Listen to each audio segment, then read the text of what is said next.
Hello guys, I hope you're enjoying reading The Economist article on the San Francisco housing issue this week. So I have attached a link below, and if you have any trouble viewing the content or getting access to the content, please subscribe to my WeChat official and type Economist J18 in the backstage, and you'll then receive a full PDF version of this article. Right? So the big topic from this article that we can relate to our studies in Chapter 4 is government intervention in the form of price control. And the economic model will definitely help us to understand the mechanism behind how price controls work or fail to work in a housing market. But also keep in mind that the debate actually involves so many other types of issues regarding morality, philosophy, and politics are far beyond pure economic considerations. But for today, we'll mainly focus on the economic aspects. And later on this week, we'll try to explore about this issue on a deeper level from different types of angles, right? So now, as we always do, let's first set up a market diagram where buyers or consumers are the tenants and sellers are the landlords. So on the supply side, we have those people who provide houses or rental units. And on the demand side, we have those people who seek to rent apartments or flats. So initially, assuming that they're at this happy state, through effective negotiations or communications, both sides of the party get what they want and they exchange in a fair way. Okay? So they're at this perfect market equilibrium here. So without government really stepping in, this is essentially a free market that we're considering here. So it is kind of like that you're throwing a party with your friends. Your parents are not in town. You're just enjoying time with your friends at home, playing loud music without anybody telling you to turn the volume down. So in this case, as long as you're not drinking illegally underage, you're not violating any laws, right? So many of you believe that even though your parents eventually return home, they will not intervene as long as you're not doing anything that goes against the laws or anything that you shouldn't do at your age. So government's function is pretty much the same from this particular argument, right? So as long as individual consumer rights to freedom is not violated and landowners' real estate property rights are protected, the government should just let these two agents to interact freely, right? So government's role essentially is to provide a protection of these basic rights. But in this ideal and harmonious scenario, we see no rights are being violated. So government doesn't really need to do anything. It can just sit back and lay down, and the market will set the price on its own. So at equilibrium in this free market, my price level is at this horizontal line, and this will be my quantity demanded. If you see the syllabus from this chapter, you'll realize that it is basically about all sorts of different government interventions, right? So one question is that when would government intervene? Or perhaps in other words, what might be the argument for government intervention? So notice that this is something that goes beyond your original IB syllabus. I just think it would be pretty interesting for us to explore this issue on a more philosophical standpoint, and in fact, it will help you understand price control issue way more deeply. So now let's go back to the two main agents here that we're originally considering and think about a question. Will they really be responsible in exchange in a fair manner? So let's first look at the landlords. They're considered as people who own more property than they actually needed, right? But for tenants, they're usually those people who have lower income and they're not able to afford to buy a house, so they decide to rent.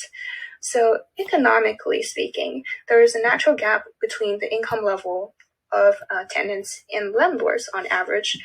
So what we see here essentially is an income inequality, as tenants are in general poor and therefore on a weaker side of this equation.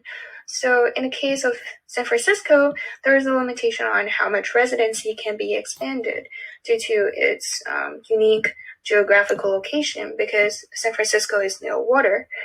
But there are many people who hope to live in that place. So we see a high population density in the city. So supply of housing is low, but demand is high. So market disequilibrium actually occurs here, and there will be a problem on scarcity if demand exceeds supply, right? That's basic economic intuition. So think about a question here. Will they still transact on an equal basis? Not very likely, right? Because the landlord would think that there are so many people who are seeking to rent houses, but I have a limiting amount that I can provide. So as landlords who hopes to make maximum profits here, that means I'm able to take a stronger bargaining power and set the price high. So this is not an equal playground anymore in a sense. So in this case of San Francisco housing market, landowners have bigger advantages throughout this transaction activities if government doesn't really step in to intervene.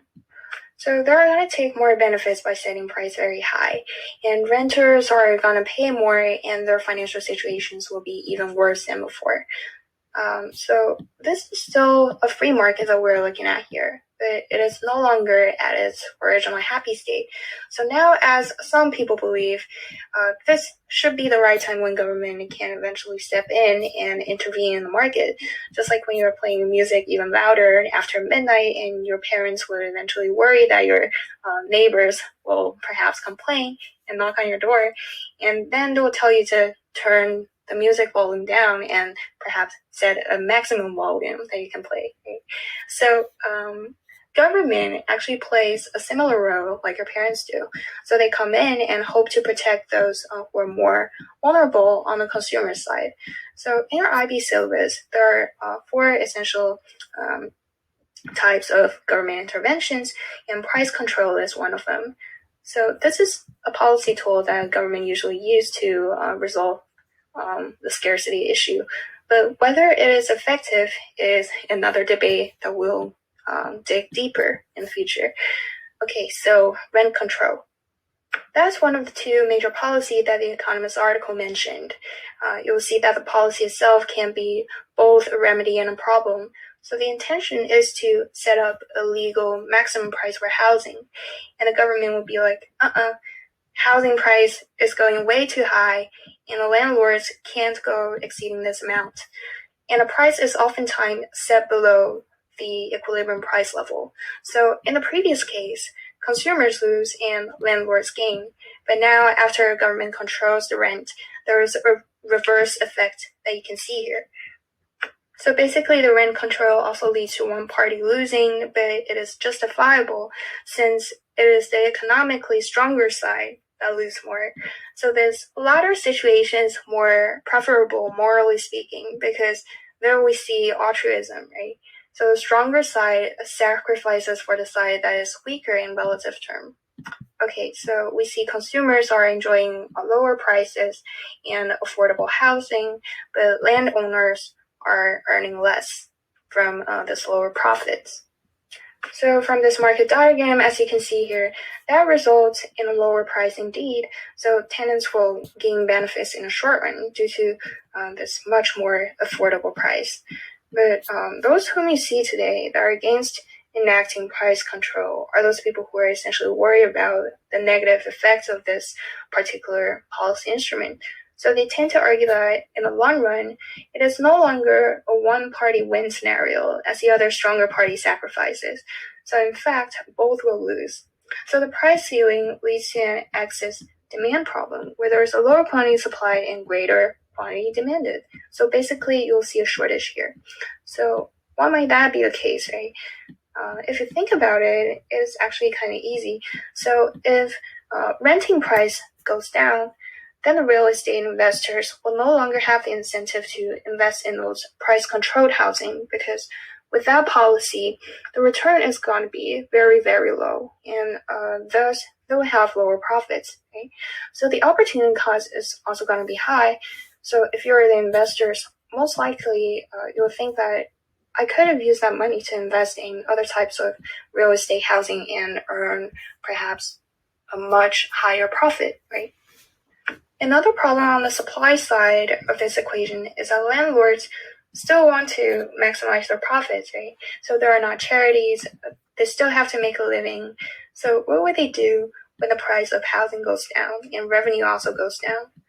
So naturally, you would think that they're going to minimize their costs to increase the profit, right? So remember our equation here for profit is equal to revenue minus cost.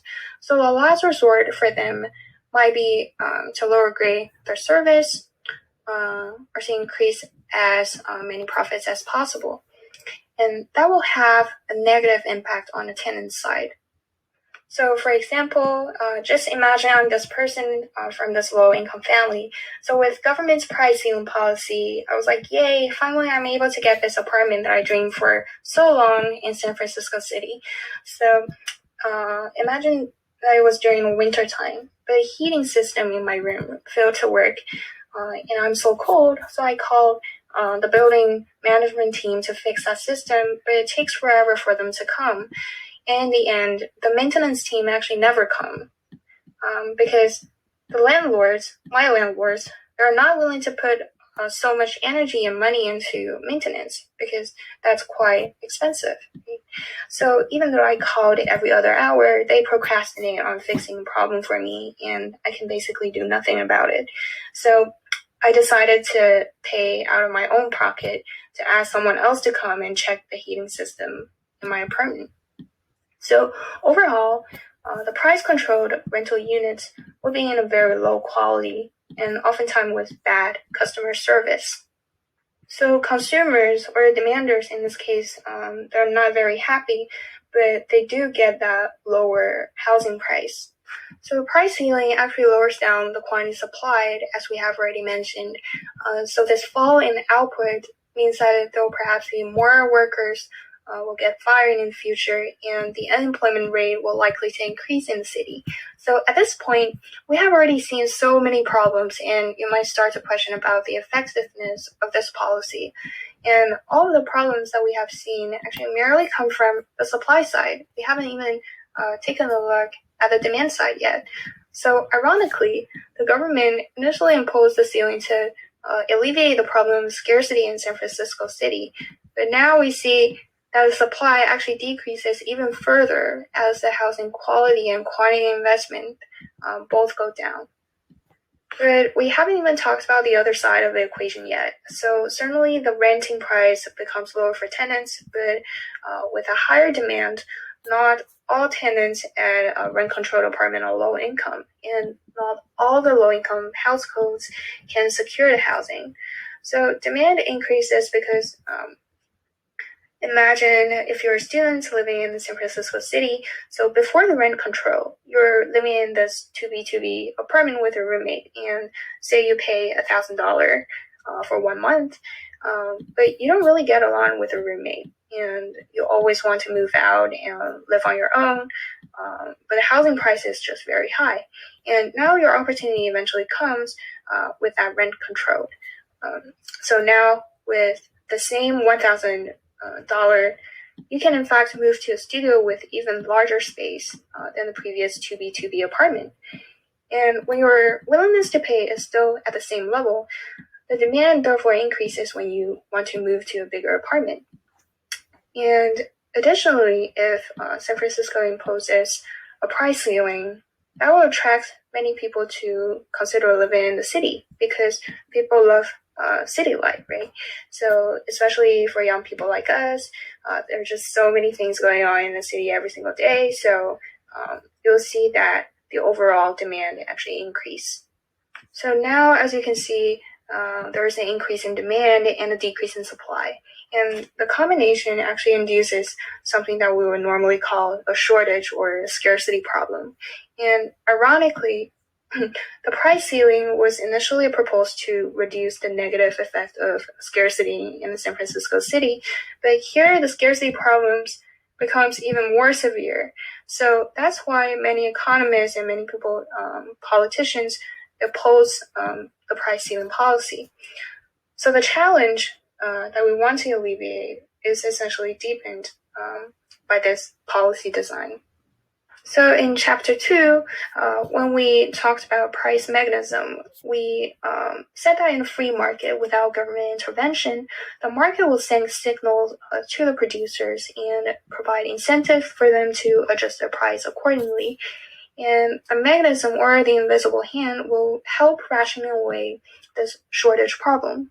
But now, this artificial ceiling, actually destroys the price mechanism. So how will this new quantity level effectively distribute among the consumers to make them all happy and satisfied without the price mechanism? So it is through the non-price rationing methods. So for example, there will be a long waiting list as people all hope to get that lower price rental units, but supply is not enough. They will wait to get that unit based on the first come, first serve principle. So recall that one of the intended objectives of price ceiling is to help the low income population on this demand side, to help them get the more affordable housing and give them a place to live.